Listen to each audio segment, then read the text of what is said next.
Everlast taking your calls toll-free at 1-800-344-ROCK, the number Karen called in Providence, Rhode Island. Hi, Karen. Karen, are you there? I'd like to know who the producer is of your album, how you found him, and what it was about him that you liked. The producer of my album is two guys and myself. The guys go by the pseudonym of Stimulated Dummies, and they're Dante Ross and John Gamble. How I found them, I've been friends with Dante Ross for about 10 years. And just, we actually both come from the same background. Dante, Ross signed, many of the greatest, hip-hop bands, like Brand Nubians and Pete Rock and CL Smooth and leaders of the new school, which, spawned Buster Rhymes and, Old Dirty Bastard. And he signed a lot of these groups and helped produce a lot of these groups. And, we were just, in the studio messing around, and we kind of just stumbled upon some things, and we liked what we were doing. It wasn't really like seeking out a producer. I've never been that kind of dude. I wouldn't go out and pay Ross Robinson outrageous, exorbitant amounts of money because, I don't want my record to sound like Korn. But, it's, I just work, I can only work with people I'm comfortable with and that I'm friends with. Any rapper that has ever worked with me or I've worked with them, I've been friends with them. It wasn't like a paid relationship type deal. I don't really go in for that kind of stuff. Now, you mentioned ODB. There's a sample from Wu-Tang Clan on Ends. Have they heard that? And what do they think of it? I don't know if they've heard it, but, we definitely, they're aware of it. They would have to be because we definitely let them know. But, I mean, I think even if Old Dirty Bastard heard it, he would be oblivious to the fact that he's, even part of it, because he's kind of on his own, plane of existence. Yeah. That's what makes him who he is. There's a parallel universe there, I think. Karen, thanks. Let's go from Karen to Kevin in Manhattan, Kansas. Kevin, you're on Rockline. You're out of here, man. Karen, you are on Rockline. Karen's in Providence, Rhode Island. I have Jesse Camp for you, Karen. Hi, thanks. I'd like to know how Rick Nielsen of Cheap Trick got involved with the album, and I'd also like to know who Jesse's favorite glam rock artists from the 70s are. Wait, Karen, are you calling from Providence? Well, actually, I'm in Saunderstown. Is that anywhere near Pawtucket? Actually, no, it's the other end of the state, unfortunately. It's near the beaches, like Narragansett and stuff. Oh, really? Wow. Small world. Definitely. It's beautiful out there. Thank you. But, Rick Nielsen, basically, what happened is our album, our producer is a guy named Robert Fowler, who's a sweetheart too, but he was Green Day Dookie and Alanis Morissette, and he just got a Grammy with the Goo Goo Dolls. And basically, it's I wrote the whole record with a lot of dudes, from L.A., I wrote my lyrics, of course, but, a lot of the music we wrote with this band called the Songs to More. So it's sort of once we had all the songs together, Rob was like, well, yo, Jesse, man, who would you like to play on the record? And I'm a huge fan of, Bob Ezrin and all the old Alice Cooper and Lou Reed records. So, I was like a Steve Hunter, man, because he's my idol. So Steve Hunter came in and did his guitar parts, and then after that, I was kind of getting a little cocky, and I was like, yo, Rob, I think we need to get Rick Nielsen in here. Because I'm just I love Cheap Trick so much, man. He's a whore on Dream Police. It's oh, yeah. And Rick was all cool with it. He's like, yeah, I like that record. I'll play on this record, sure. And so he came in and he did a whole lot of magic. And, guys, getting to sit down with him and kind of, hum out the melody lines and craft the solos. It was just, it was great. And then, then I was getting way, way cocky. And I was like, yo, Rob, I think we need to get Steve Nixon here. And then he was like, yo, Jess, man, cool, you're Jess. But, I gave him a ability to cast out his solos. No, I'm just joking. She heard it and she was down with it. And so it's just it's a beautiful time. And that's the thing is, I'm really, really proud. I'm so proud, man, to have a record coming out tomorrow because it's just the ultimate thing. I now know what it's kind of like to have a kid. I'm like the ultimate soccer mom, just bragging I'm a big old minivan. This is like my kid. And so proud of it. If you love good old hard rock and roll, true rock and roll, punk New York style, you'll definitely love the record. And as far as my favorite bands, I have to say Guns N' Roses, New York Dolls, Kiss, Alice Cooper, the Dead Boys, Motorhead, and one of my favorite bands is Hanoi Rocks, and our bass player now in the 8th Street Kids is Sammy Yaffa from Hanoi Rocks, which is way great. I mean, our band, we got ourselves all together. I mean, guys, we're so hungry, man. We can't wait to hit the road. We actually start our tour off June 10th at Playboy Mansion. And Bob, you know what it says, man, on the buzzer there? It says, yo, if you want the swinger, don't touch the ringer. I'm liking that, Karen. Thanks for being on Defender Bay on. It's really all about let's party right through the year 2000. I think the song The Revival pretty much says that, like, listen up, it's party time, bring on 1999, because Sammy's just going to throw a party for everybody, and it's a celebration for my fans and the Wobble-Readers to, party. I say we start now. Thanks for the call there, John. We're going to talk with Karen. We started, Bob. Yeah, where you been, fool? I started a long time ago. We got Karen in Providence, Rhode Island. Karen, you're on Rockline with Sammy Hagar. Hi, Sammy, first I want to thank you for so many years of excellent music. Anyway, I wanted to know, I understand that you wrote a song for the Broadway musical Footloose, and I wanted to know how that project came about. I understand that you're nominated for a Tony Award. Which is really, really a great honor, in my life. You accomplish, you got Grammys, you got MTV Music Awards, you got, all these things. And I never thought my entire, all of my wildest dreams that I would ever be, nominated for a Tony. But back when the Footloose thing, I think it was about 1983, something like that. My math is kind of bad, or my recollection of time, But I was approached by Dean Pitchford, who wrote the screenplay for Footloose, and he wrote all the lyrics for all the different songs on that record, and for the soundtrack. And I thought, sure, man, I'm really busy right now, but I was writing the song I Can't Drive 55 at the time, quite honestly, and I did it. I got together with him, and we wrote that song very fast, recorded it really fast. The girl gets around. But it was really rewarding because that album was a huge, huge record worldwide, and the Footloose record, that is, and I had a song on it, and we almost won the soundtrack of the year. We almost won a Grammy, but Purple Rain, Prince's record, beat us out. And I was standing backstage waiting to go out and accept my award, and damn it, that little guy walked out and got it, But anyway, now being up for, the Tony and all that, I was really, I'm just really honored. It's a great, great thing, validation's a big thing in a person's life like myself, It ain't about going to the bank and saying, how much money do I have? Or sitting there looking at your car collection or your houses or your all these things. It's kind of like the awards on the wall, in a way, kind of, give you a real profound version of what you've done. You go, oh yeah, I won that. Oh yeah. So if I ever got a Tony, I'd be totally honored. Karen, good call. Thanks, and an obvious real fan there. Well, Sammy and I started the party a while ago. We got Mas Tequila, more on the way. We got all kinds of stuff. Somebody said I was good looking on there too, so I know it's a bunch of crap.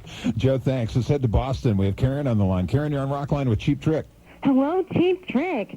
First, I want to congratulate you on the album and thank you for so many great years of excellent rock and roll and for never following trends.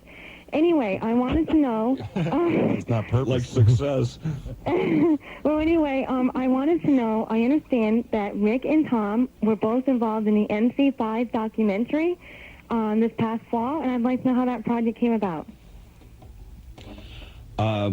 Some people, we were big fans of the MC5, and I think they asked the people that are doing the documentary, and Tom and I were both. Well, I think the whole band were fans, but Tom and I had the time when we were actually in Chicago, and we did a little video in a hotel room for a couple hours. Tom, you have any more to add? Yeah, I think they were the only group the one group I'd seen the most to this day, actually. Most amount of times, which was 3, but doesn't sound like much, does it? They were cool, and plus they were cool. Now tell me, go ahead. Last year, when we played Los Angeles, we had Wayne Kramer open for us too, and he was cool. So we knew Brother Wayne back in the Kick Out the Jams days. That was a great first album, and or a great live album. Maybe that inspired us to do Budokan, and then further down the road, Music for Hangovers.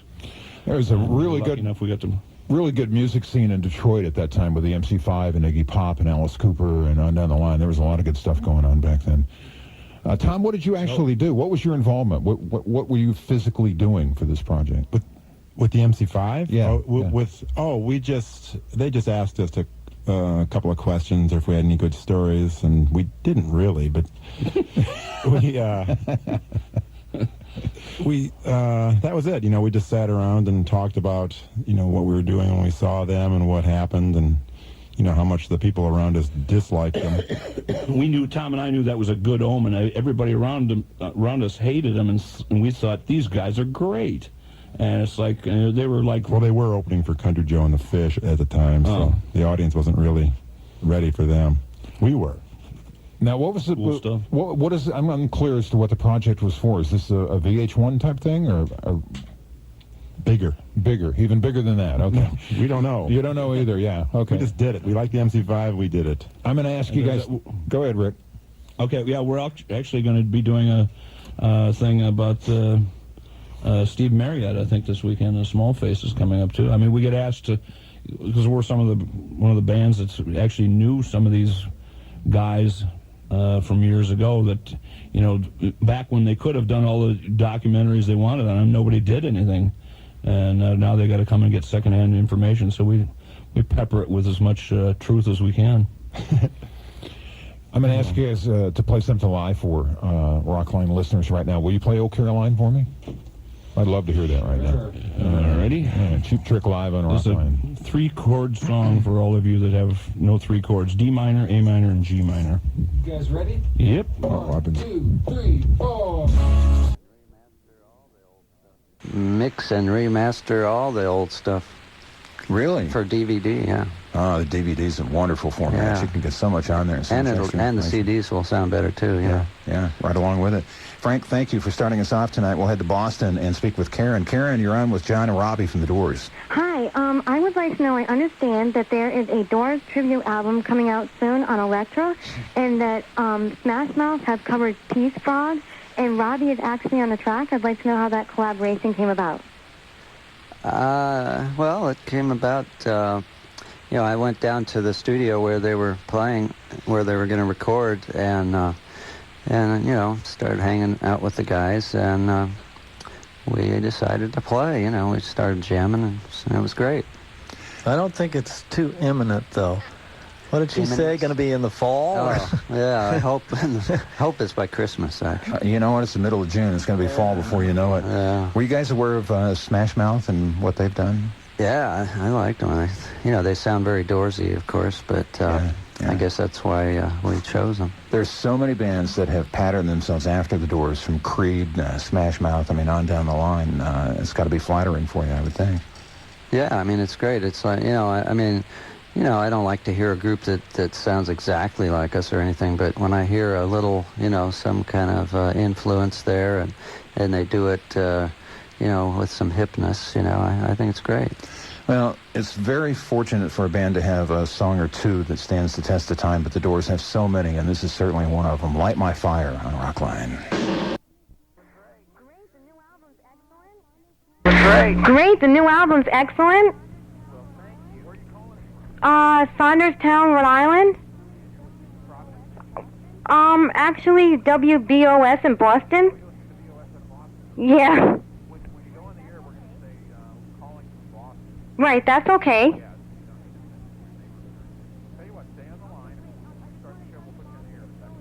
Okay, great. I just want to tell you, Bob, that your show is excellent. I listen every week, and I have for years, and I just want to commend you on your great knowledge of rock and roll. You must have gotten a check. No, I just really enjoy the show. Thanks. Very, very nice. And I'm pleased to finally be able to talk to you. Thanks. Well, hang on, and we'll make sure you get another CD, and maybe the guys will sign it for you. Oh, wow, thanks.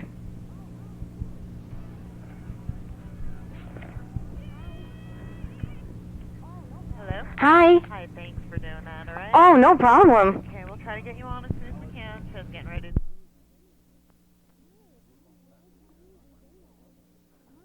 We got it for you in Rockline. We'll play a song in just a minute.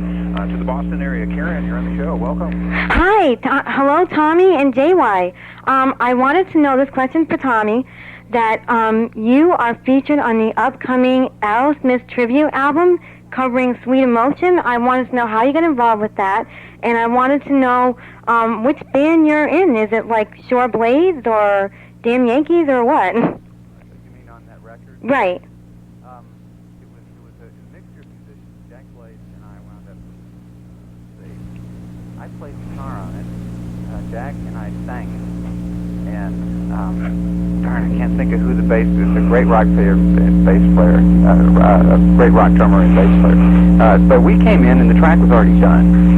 And it was a friend of ours, Bob Kulick, produced it. If you guys want to come over here and sing Sweet Emotion for an Aerosmith tribute album. And I was like, are you kidding me? and Ed, I think... You're a busy man, Tommy Shaw. I don't know right here. Nugent got on and sang Ragdoll. I haven't heard that yet, but Bob Kulick's doing a great job with these tribute records, and we just had a blast. And, got to actually, perform in Aerosmith songs. Speaking of performing in Aerosmith songs, do you remember your vocal in them? No, I don't even remember. Put you on the spot here. Yeah.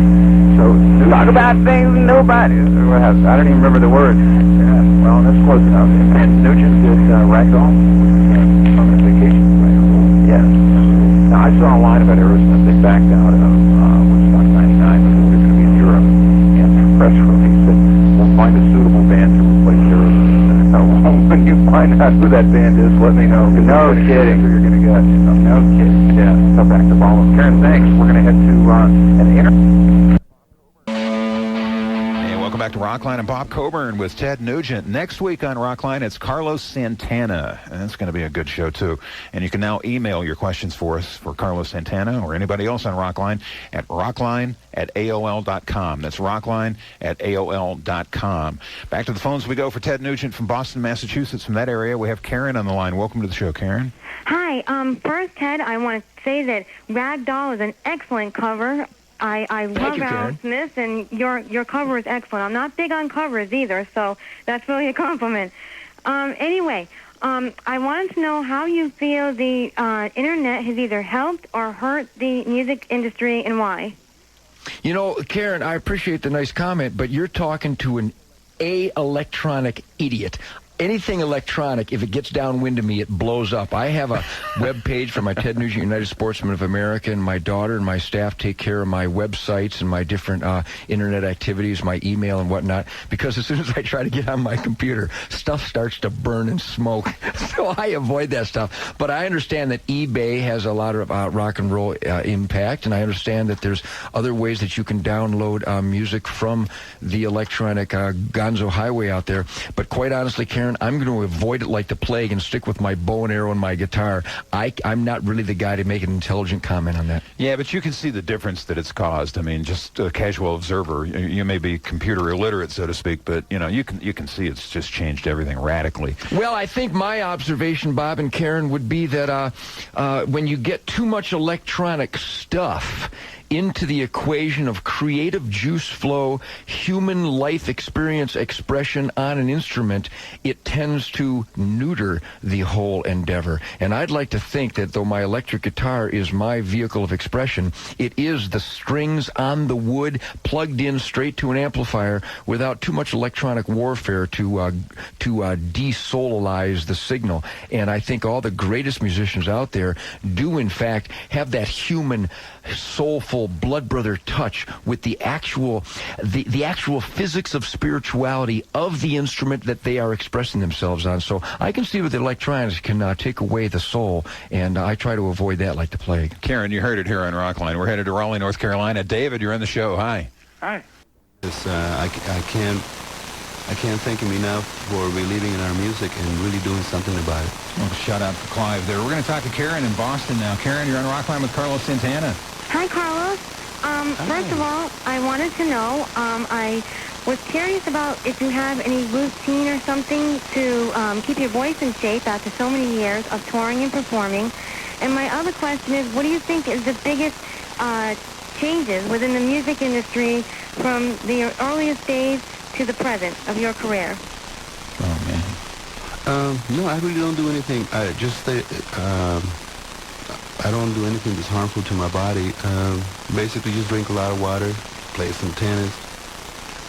But as far as music, I think that we turned a corner, and I think that I really believe that today more than ever, a lot of great conscious musicians are coming up, like Lauryn Hill and Dave Matthews and Eagle Eye Cherry, of course, even Sting and the artists. A lot of people who very quietly they give donations, and they have their own foundations, and we give a lot of money away to teachers and institutions to heal humanity from, like young women getting pregnant, and then teach them skills, computer skills, so they don't have to sell their body in the streets or sell drugs to support the children. And I believe that now more than ever, a lot of musicians, they know how much is enough. How many houses, how many boats, how many TVs, how much is enough.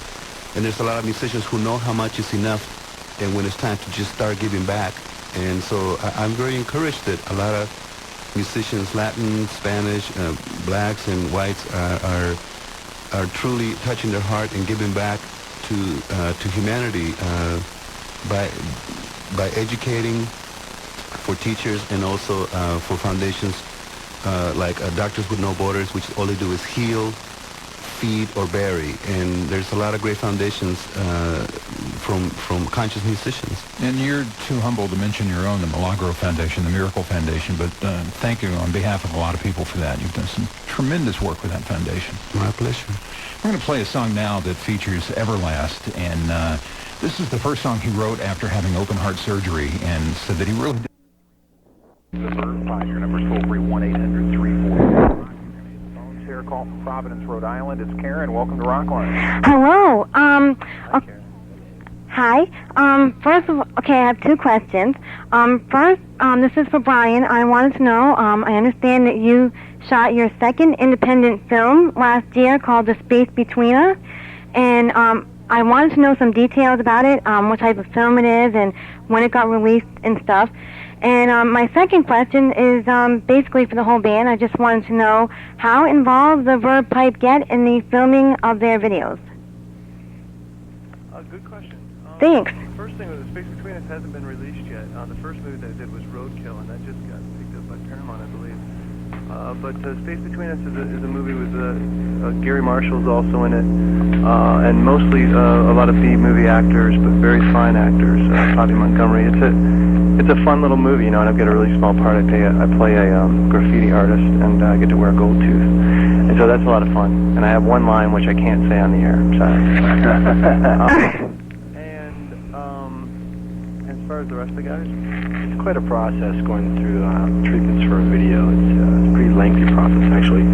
What happens is the director, many directors actually will give a lot of treatments, or one or two, and then we'll go through a series of them and find the one that the storyline that best fits us, or the attitude of what we want. And then through that, it goes through another process and then another process. So for us to get on one page is a difficult thing, but in the end, you just hope to make the right decision. I think all of us were unanimous in the fact that we wanted to do something that was very colorful and very different from any of the 4 videos that we had already done, and show a different side of the band, a more humorous side, a lighthearted side, and be taken a little less seriously. And I think Gregory Dark, the director, really achieved that for us, and I want to thank him over the air right now. And Karen, did you have another question? Those were the 2 questions, actually. If I can ask another, that would be okay? Yeah. Oh, okay, great. I wanted to... Huh? Okay, anyway, yeah, I would also like to know how you get involved with your producer, Michael Beanhorn. Okay, well, whatever, yeah, I got the first name right. It was difficult at times because he comes from a different school than I think any of us come from. But the entire process of recording what he does initially when he meets you is it's almost like a little bit of a standoff, but in a good way. You know, you almost try to. I found myself trying to outdo him. He would try to outdo me. You know, I think we were basically measuring each other out. Yeah, exactly. You know, it's like it's a couple of stray dogs. You know, and that's. But then the thing is, though, is that you get broken down just enough where you want to impress him, and you want to keep impressing him, and he wants you to impress him, and once you do impress him, then you're making music that you never thought possible, and that was the great thing about Michael, definitely. Yeah, it's a relationship of respect. It's a relationship of respect. Michael's like smarter than the 10 people, the 10 smartest people you know put together, and it's a tough thing to be around him, but it was great. A Rockline record of 3 questions for Karen there. Thanks for being on, Karen. With the lane right now. Yeah, it don't come cheap, does it? No. Providence, Rhode Island. Karen, you're on Rockline. Hello. Okay, first of all, I wanted to know, I understand that you discuss a lot of social issues, particularly religion and homelessness on the new album, and I appreciate if you could elaborate on that. And also, I understand that there's an upcoming Great White album called Latest and Greatest, featuring a total re-recording of 10 songs. And I was interested to know if you use the original producers of each track on this album or not. Well, okay, I'll handle the first question. I'll let Michael field the second one because he's more the techno guy. And that will conclude the show for the evening. Yeah. Lyrically, I mean, there's actually a song, Wooden Jesus is the song you're referring to as far as a religious, speaking about religion, and we're actually playing that in a little while later. But lyrically, the song was about people that kind of use religion in order to get away with doing bad things so they can make themselves feel like it's okay. Well, it's okay that I did that drive-by shooting because I got this little guy on my dashboard telling me I'm okay as long as I say a few Hail Marys and a couple Our Fathers, you know? So to me it was kind of ironic and kind of silly, and I think that the idea was to open people's minds up to the idea of religion is not supposed to be about that. You know, it's supposed to be about faith and about honesty and you know, the good things that religion's for. Hey Mister is the other song you're talking about, which is, I have a really soft spot in my heart for homeless people. Living in Los Angeles or any big city, anywhere you go, you see them, you know, people on the streets, and they're not all bums. I mean, not all of them want to be there. There's so many people in this world right now that are living, you know, one check to one check to one check, and, you know, they lose their job, and next thing you know, they're and their families out in the street, so, you know. Is that you with the vocal throughout? Yeah. Singing in a lower register? Yeah. Yeah. Good job there. Thank you. Yeah, it took me a while, but, you know, and that sounds like Jack. Yeah, that's Jack. Yeah, it was fun to do that. Something totally different, you know. Yeah, totally different. Karen, thanks very much. And we're going to play a song off the CD, and then the band's going to gear up and play live for us in just a few minutes on Rockline from You Can't Get There From Here. It's Great White. Ain't No Shame on Rockline. See who had this question. Now, I haven't seen it yet. I have an advanced CD, so I look forward to seeing the artwork on that. Let's head to the phones now. Calls for Justin and John from the Moody Blues from the Boston area. It's Karen on the line. Hi, Karen. Hi. First I wanted to know if the band would consider doing a duet with anybody living or dead who...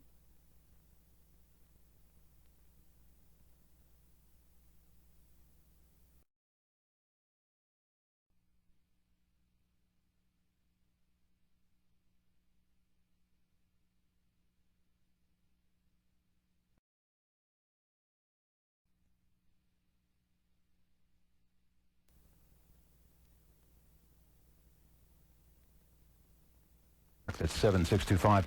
We'll talk to Karen in the Boston area. Hi, Karen. Hi, Bob. Hi, Robert. Hi, Karen. I have 2 questions. First of all, I want to know what you think of today's contemporary musical trends, such as metal rap, etc. And my other question is, what do you do to unwind after coming home from being on the road at length? Well, for your first question, I don't know metal rap. I don't know metal rap. Not part of your world, Not part of my world. I don't know. Maybe I'm hiding under a rock or something. I don't know metal rap. What is metal rap? Korn, Limp Bizkit. There's a bunch of them out there right now. Yeah. Well, I've seen some of the bands on television, you know, or heard some of the things on the radio, but I don't know that much about it. So honestly, I can't say much. What kind of contemporary music do you listen to? The contemporary things that I listen to, I don't really listen to that much stuff that you would consider contemporary, you know. Besides people in the same field that I'm in, you know, somebody like Kev Mo or or Taj Mahal or Bonnie Raitt, that kind of thing. Some of the new artists come to mind, Susan Tedeschi. Yeah, she's great. We've done shows with her. She's fantastic. Yeah, and got a Grammy nomination. Yeah, it's wonderful, yeah. Let's hope it's not the curse that they call the Best New Artist nomination. Somebody like Johnny Lang, too, whom we've done shows with, you know. That's really cool stuff. Yeah, there's a lot of good young blues artists, Wayne Shepherd and on down the line. And the other part of Karen's question, what do you do to unwind after a lengthy tour? First thing I do when I get home is I like to cook, because you're always eating out when you're on the road. And I have like a wall of cookbooks, and I enjoy cooking. I also tend the vegetable garden if I have enough time to pull out the weeds, you know, that kind of thing. So I just unwind that way. That sounds like stuff that I would do. You know, I like to cook to unwind. I don't like to cook every day, every meal. I hate doing that, you know. But just to go in and be creative and come up with something, it feels good. Well, I like to do it every day. You like to do it every day, because I'm going to get enough of road food, you know. Yeah. Do you have any special recipes or any favorite things you like to cook? No, I try anything, you know. So it'll go from Thai food to Italian to Japanese, everything. I've tried rolling sushi at home and that kind of thing too. Man, well, you're a little more adventurous than I am when it comes to that type of stuff. Yeah. And you got to watch it with that road food. I know there was a rock artist who wrote a book about how to be on road if you're on tour with a band, and I remember some of the eating tips. Never order these special, the Blue Plate special or whatever, because it's going bad, and never order any blackened fish where you can't see it, because it's probably going bad as well. They just disguise it and hide it and then sell it to you, you know. Yeah. Karen, thanks for being on. We'll talk to David in Raleigh, North Carolina. Hi, David. Here's Robert Cray for you. Hey, Robert. Hey, David. On the road with us, and it's a good CD. I really liked it. And I would imagine the tour dates are probably on your website, which is it still primussucks.com? Primussucks.com, very fiery website, a good place to kill many hours of your precious time. Primussucks.com. Only you would come up with something like that, man. All right, thanks, Tim. We're going to talk to Karen in the Providence, Rhode Island area. Welcome to Rockline, Karen. Hi, Bob. Hi, Les. I have two questions. First, I wanted to know, Les, is it true that you auditioned to be a member of Metallica in '86 after Cliff's death? And if so, what was that experience like? And my other question is, what's the meaning behind the song My Name is Mud? Well, yes, I did audition for Metallica, and I did not get the gig. I don't know if anybody's noticed, but I didn't get the gig. It came to my attention, yeah. Yes. And it was, I remember it being incredibly loud. I wasn't really playing much metal back in those days. In fact, I wasn't playing any metal. I had made a crack during the audition that we should jam on some Isley Brothers tunes, and the joke was not well received. But, I mean, Kirk's an old friend of mine. We went to high school together, so... there you go. Where'd you go to high school with Kirk? El Sobrante, California. El Sobrante. Now, where is that? El Sobrante. It means the leftovers. Leftovers. It's sort of this semi. It's a place that's now full of townhouses and things, but it's this semi-rural, or it was this semi-rural suburban area in the East Bay, Northern California. And it means the leftovers? That's what it means in Spanish, literally. So in Northern California, we have that, and we have Los Baños, which is the bathrooms. Yeah, there you go. Yeah. Boy, now that's good stuff there, man. Yes. We'll take a break and come back with Les from Primus in just a moment. Flipping through the dictionary. We're covering all kinds of stuff tonight on Rockline on the AM/FM network.